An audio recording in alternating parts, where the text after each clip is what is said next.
This is a song by the New York composer John Puccino. It's called Grateful.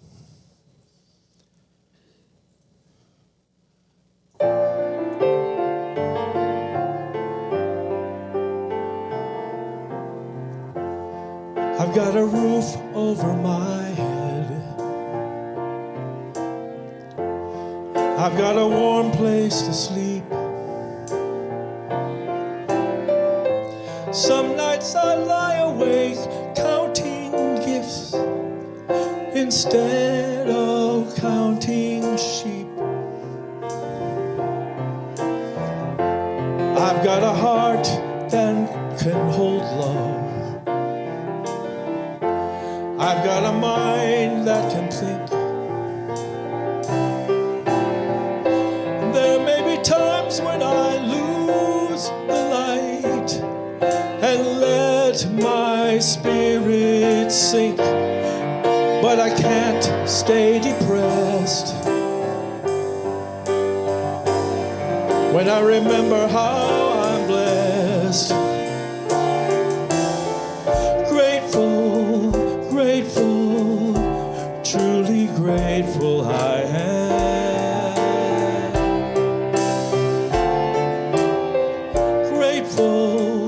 Grateful, truly blessed and duly grateful.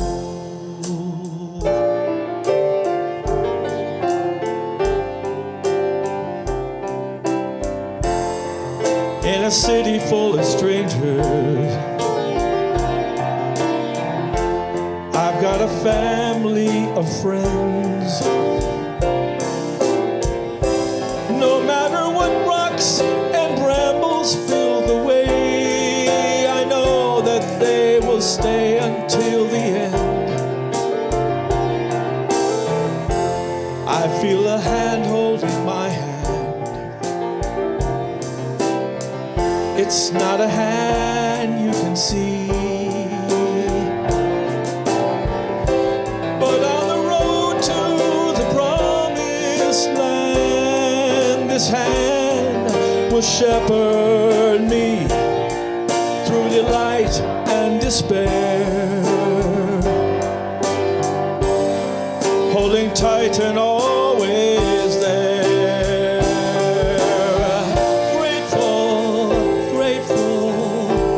Truly grateful I am. Grateful, truly blessed and duly grateful.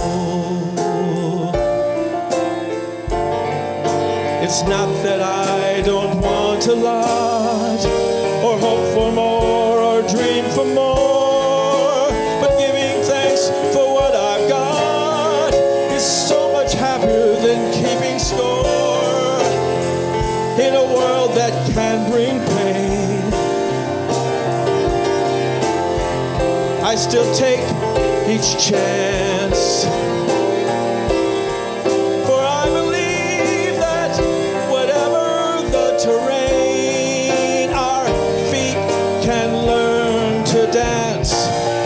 Whatever stones life may sling, we can moan or we can sing. Grateful, truly grateful I am. Grateful, truly blessed and duly grateful.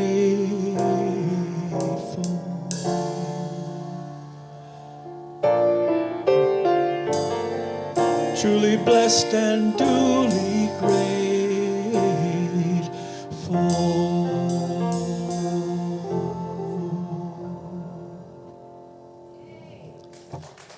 All right, thank you.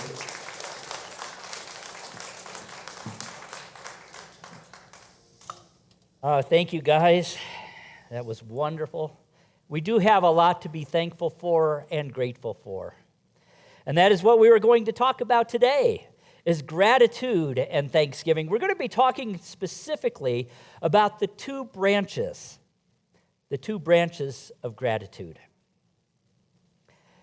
I heard a story one time where somebody asked a person about, what does it mean to be thankful? What is this Thanksgiving we celebrate? Of course, in our culture, it's based on a myth of a dinner in New England where people wore hats with big buckles on them and all of that, which the Pilgrims did not wear.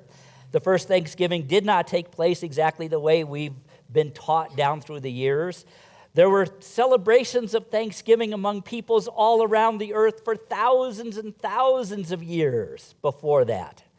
I do believe that some sort of celebration took place in New England in those days. I also know that celebrations took place right here in the Southwest in those days, among the Spanish, among the native peoples. In fact, among every human being on earth, every community, there have been celebrations honoring and remembering our source, our good, our supply. Of course, nowadays, our celebration of Thanksgiving is largely focused on family and football. I was chuckling when we were singing "And When the Saints Go Marching In." If we were in New Orleans, that would have an entirely different meaning. But what does it mean to be grateful? What does it mean? Well, a parable about this, a representation of this, is that there are two branches of gratefulness. And the first is when the bowl of life is so full that it's almost overflowing. And I have a demonstration for you of this. Michael, would you bring me that picture, please? Don't worry, it's not an Amway laundry demonstration. Thanks.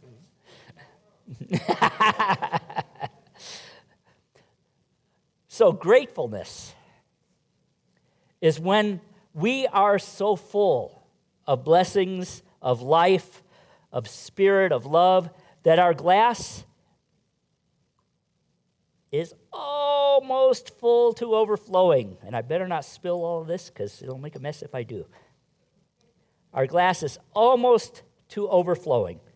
Our hearts are so full that there really isn't any room for anything else.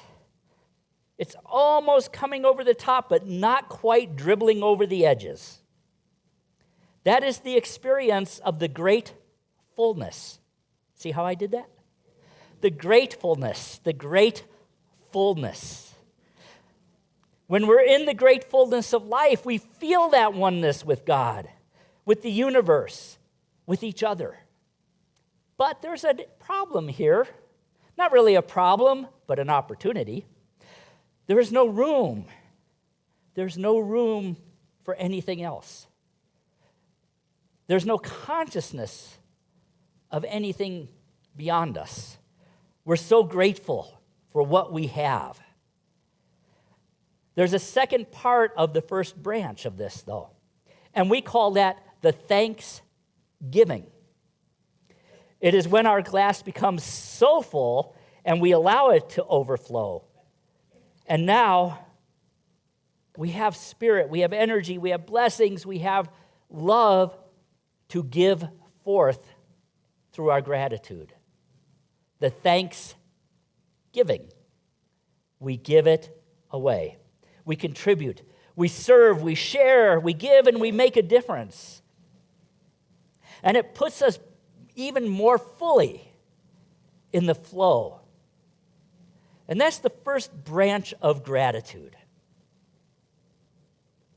The great fullness and the thanksgiving. But where do we go with that? What do we do with it? When we're in this union of life, when we have this experience of the fullness of life, and we have now energy, blessings that we can give forth. Well, we have to understand what we're working with here. This first branch is what we are grateful for, what we have had and what we have. what we are grateful for that we have had in our past, and what we have in this now moment. So what have we had in our past? Give me some ideas that you are grateful for. Health. This is in the past. Roof over your head. What? Children, husband, wife, mother, friends. What? Education. All of these things that we have had. Our ancestors. I share, and the people who have supported us in our journey. I shared in our gratitude service, which was a very wonderful service I felt with so many of you here. I shared in that I am so grateful for all of you who have been a part of my life, especially here at Unity for 40 plus years. I'm so grateful because your wisdom, your guidance, your love, your inspiration have brought me to this moment. There's another side to this, and that is the gratitude for what is. What are you grateful for in this now moment? Life? Unity, nature, love, health, friends, happiness, animals, hot shower. Yes, sometimes the simple things. Yes, we can be grateful for the simple things. To be alive. Fellowship. Yes, community, fellowship. So important to our very health. So this first branch is the energy of what was. And you know we've been talking a lot about energy and vibration. Remember the quote of Nikola Tesla. In order to understand the universe, think in terms of, who remembers? Vibration and frequency, energy, yes. So this gratefulness for what was is energy. And it can be increased. It increases to a higher frequency when we get into the vibration of being grateful for what is. But there's a higher vibration. Anybody want to take a guess at what it is? Love, spirit, in the realms of gratitude. Being grateful for what can and will be. To being grateful for creation and manifestation and what will be. Remember me saying a couple weeks ago, when you have a dream and you have a goal, we're taught to work towards that goal, to struggle towards that goal. And it's difficult. Big goals and dreams are difficult, aren't they? Or big healings, whether they be physical health, relationship, any of that. We set that goal, we set that vision, and it's a struggle because we're going towards it. Who remembers what I said a few weeks ago? You have to come from the vibration of it. You have to get in that consciousness of gratitude for what will be. And you have to go from what could be, what's possible, to a feeling of what will be, at the same time knowing you may not know the steps, you may not know what it will really look like, because God's idea of what will be is always greater than what we can imagine in the moment. But you get into that vibration. Novella and I have a vision of a bigger house where we can entertain. And so every time we bump into each other in the kitchen, we give thanks for being in a place and being together so we can bump into each other. But we vision that bigger space where we will still probably bump into each other intentionally. You get into the vibration of what will be. Think about Jesus when he raised Lazarus. He's out off and he gets word that Lazarus has died. And so he goes to the town, to the tomb, and on his way, do you think he was thinking, oh God, how am I going to do this? What am I going to do? How am I going to bring Lazarus back? I don't know if this is going to work. He's dead. I hope he's not completely dead yet. That's not what happened. What do you think he did? He was in the vibration that life cannot be stopped, that Lazarus was filled with life energy. And think about what he said when he arrived at the tomb. And I'm going to put it into more modern language than the King James Bible, because Jesus did not speak King James English. The story goes, so they took away the stone, and Jesus looked up and said, Father, thank you that you have already heard me. I know you always hear me, but I'm saying this right now for the benefit of the people standing here, that they may believe me. Now, in later translations, it got changed a little bit. But the word believe in the original Aramaic, haman, that Jesus spoke, meant to be assured. To be assured. He already knew what was going to happen. He was living in that vibration. So he didn't pray, oh, I hope this works. Lazarus, come forth. He said, Lazarus, come forth. Now, whether it happened exactly like that or not, we don't know. But we know the story is important because it's an example of being in the vibration of what can be and will be. Before it even happens. Jesus always gave thanks even before the demonstration. Why? Because he knew that that's the second branch of gratitude. It's the great attitude. So we have gratefulness.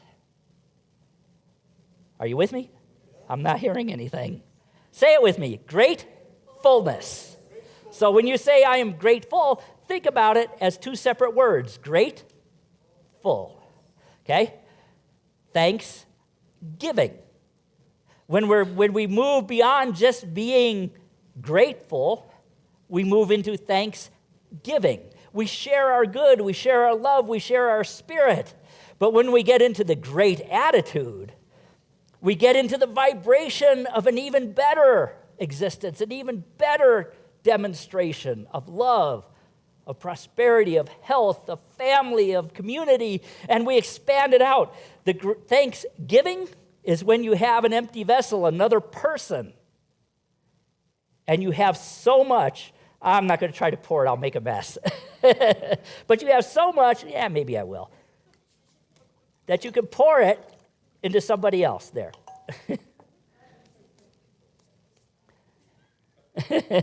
And you can fill it all the way. Another miracle happens when you do that. In some ways, it's kind of selfish almost. Because what happens, you have room now to receive even more and greater good. That is why this great attitude is part of the flow of abundance. And in Unity, when we say abundance, we're talking about love, life, health. Yes, our finances, but our finances are a demonstration of our consciousness. Where's our consciousness? It's just a tool. We have both branches within us. The branch of gratefulness, the branch of thanksgiving, and the second branch, the branch of gratitude, the great attitude. It's a cycle. It's a flow of energy. Unity author Margaret Pounders wrote this: the condition of our outer world is always the perfect outpicturing of our inner world. You ever thought of that? One of you has. If we don't like the picture we see, we can change it by going within and putting our thoughts and feelings in order. We've got to have ourselves right before we can even begin to change the world. Stella Mann wrote, "The great changes from the past have all come about through the effort of love, gratitude, and service. Individuals who cared enough to wash feet and feed sheep on the level they selected to serve, and individuals who cared enough to want to see everyone prosper and thrive."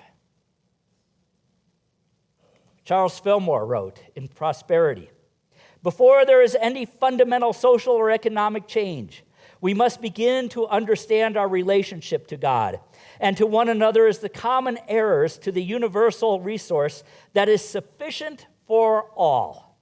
We must give up some of our erroneous ideas about their rights and our rights. We must learn that we cannot lock up or possess that which belongs to God.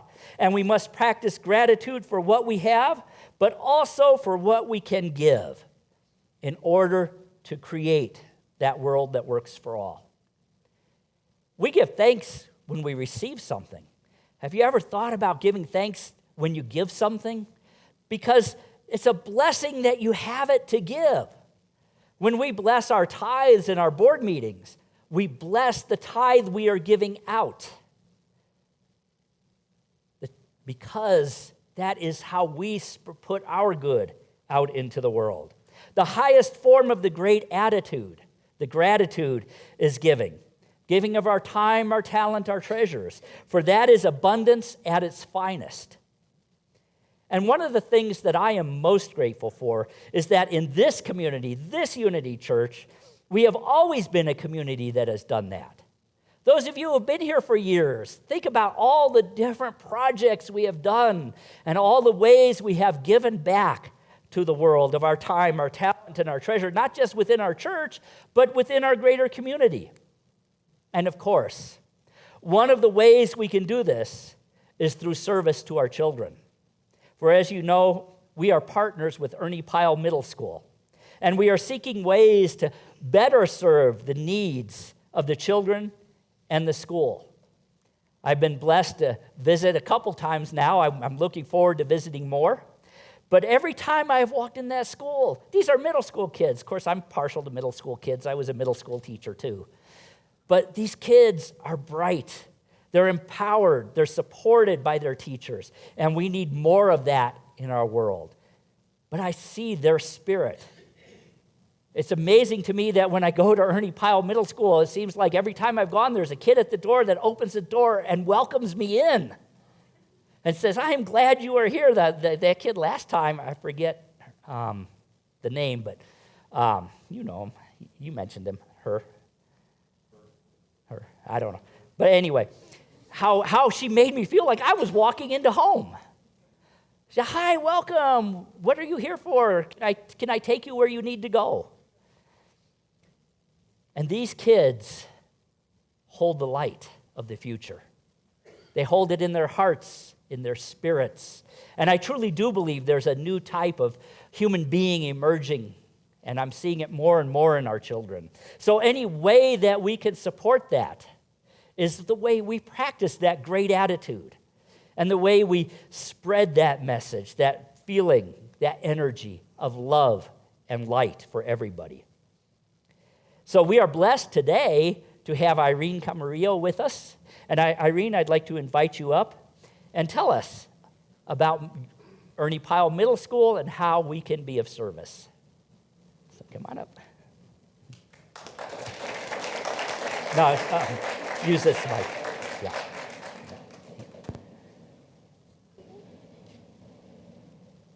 I guess I'll continue the good morning. Good morning. Buenos dias. So I'm Irene Camarillo. I am the community school coordinator at Ernie Pyle Middle School. Ernie Pyle is in the South Valley. Right now, our kiddo, we have about 460 enrolled, 100% free lunch. I don't know what I could say about these kids. I have been working as a coordinator there now on my fourth year. The way we met is I became part of Albuquerque Interfaith. And Bob he's the culprit if you guys want to blame anybody. He actually decided on his own that he wanted to help out with our school.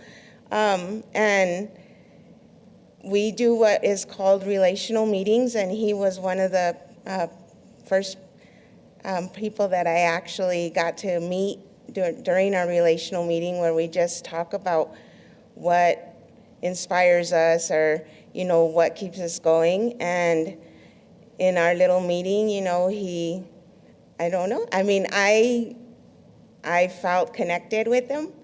I was also telling him that I didn't have any grandparents left, and so he kind of adopted me as his grandchild.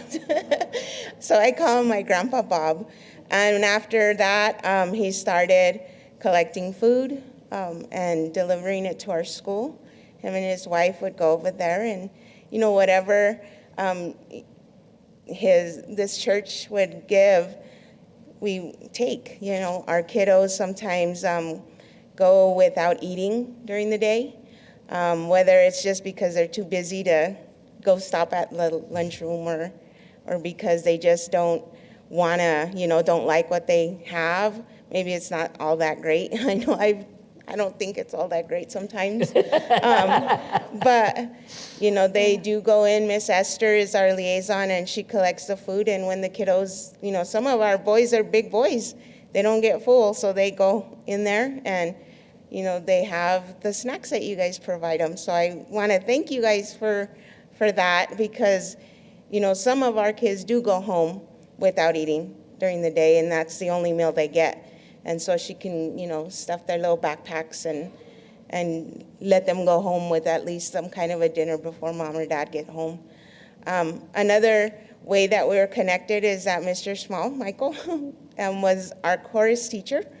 And with him, I think my connection with Michael is just that we love music. I know when he first started, I don't think he meant to be a teacher, but we kept him anyway, and it's awesome to see how he can relate to the kids also by teaching them the love of singing and music. And I appreciate all the help that he did give to our students. And they still remember him. And when he does come into our school, they hug him and Mr. Small, where did you go? And we do miss him a lot, having him there at our school, because he did make a big difference. And so I'm just grateful, just because that's what Reverend was talking about. I'm grateful that we got connected with Unity, because there is love here. I can see that you all do it because you are full, and you want to give and you want to serve. And I just want to say thank you for continuing that relationship with us. And I know our kiddos would love to continue to do things with you. There are a lot of programs that we're trying to make. I know that right now Betsy and her little group of ladies come to our school on Thursdays, and they help out with the 4-H club, which does cooking and little bunch of different hands-on projects. We also we need mentors, because our world is so different now for this age. Social media has a lot to play with it, and we need that positive role model in these kiddos, because they can't do it alone. And some of our kiddos are alone. Some of them lost their parents, or that person that really meant a lot to them during this pandemic. And we have quite a few. So just, coming in and speaking to them, having that relationship with their kiddos would be a big impact to them, a positive impact. And I think, it all just starts, like we said, from love and just wanting to serve and to give. And I'm trying to say this without notes or anything, but I know my principal, Stacia Duarte, she apologized, but she couldn't make it today. She had a family emergency right before we got here. But I know she's someone that takes everything to heart, and she loves these kids. She puts these kids first, as a lot of us do. We don't do it for any other reason but, to help these kiddos out, because we know what they're going through right now. But if you do have the opportunity to share a little bit of, your talents and your wisdom and your words and a hug here and there, I'm sure that our kiddos would really appreciate it. But there's a lot of different programs that we're trying to start. We're trying to find an art teacher for an after-school program, someone that would, it's one of our biggest needs is an art teacher. We're trying to find someone that loves to do sports. I'm a sports person, but, I got a bunch of different things going on. But anybody that would like to do any kind of sports with these kids, even if it's tutoring or just a simple thing of mentoring. I know we've talked about a refocus room there at the school. So we're still in the process of getting that together with Reverend.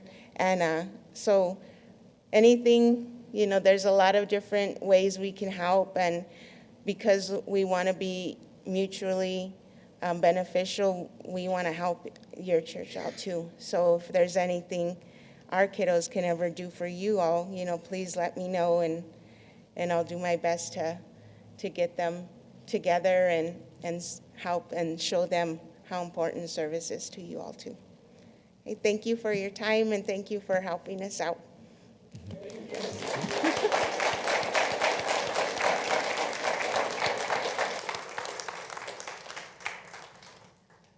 So that is one way we can practice the great attitude.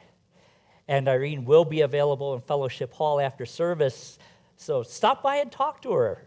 Maybe you have some talent or some gift, or maybe just a heart where you can be a mentor to one of these children.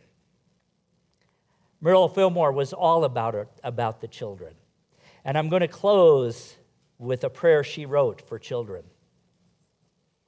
We enfold all children in the love of God.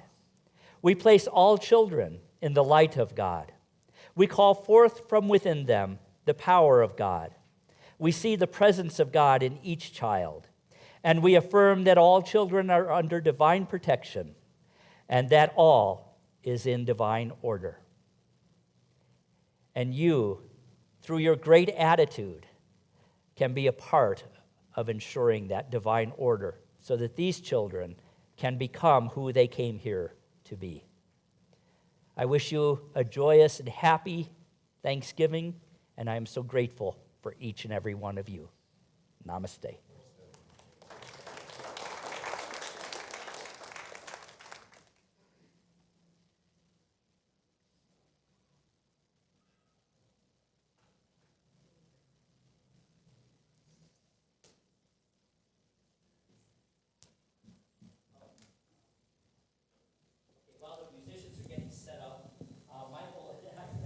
Is going to explain to us the 21-day gratitude challenge. So you all have homework. So, those of you who did not get the 21-day challenge, would you guys raise your hand by chance? Did everybody get a 21-day challenge? So we have a couple here.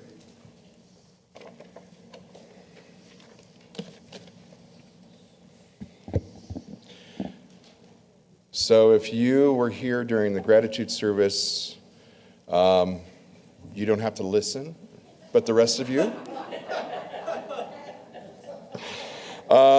As you see, the 21-day challenge is it's just that. We're going to reflect on the very first day. What makes you grateful? The favorite things, how do you express it? And then you act upon it. So it's always like day one, you reflect, and then you act upon it. And so what this does is it kind of gets us in the mood to be grateful and show gratitude. And then by the end of the 21 days, we're going to come back and we're going to revisit this. So Pastor Gordon's actually going to be incorporating this in his service for the next couple of weeks. So if you have any questions, please see me after church. Any questions? Any thoughts? Okay. All right, Brian's going to sing the song that Bill was going to sing. It's called At This Table.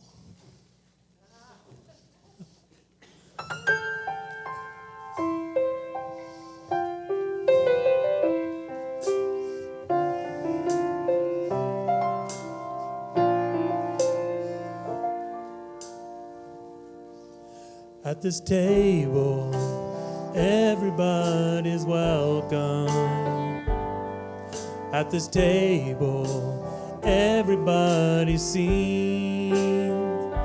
At this table, everybody matters. No one's left between. At this table, you can say whatever. At this table, you can speak your mind. At this table, everything's forgiven. There's enough for everyone. So come as you are. Remember that the door is always open. Yes, come as you are. The perfect gift that you can bring is your heart. So come as you are.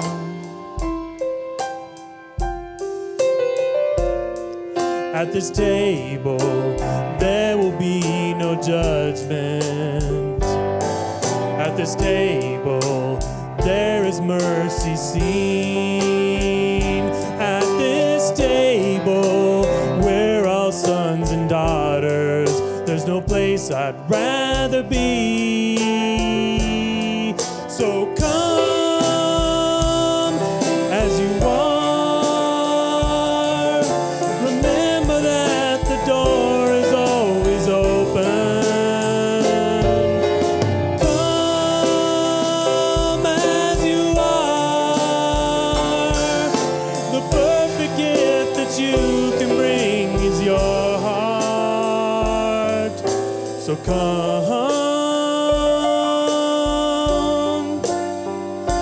as you are.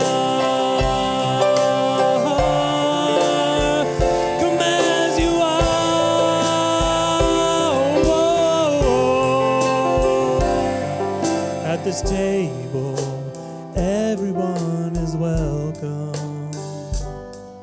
At this table, everybody cares. At this table, everybody matters. So come, pull up a chair.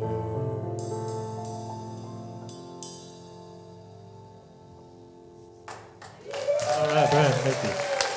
Thank you.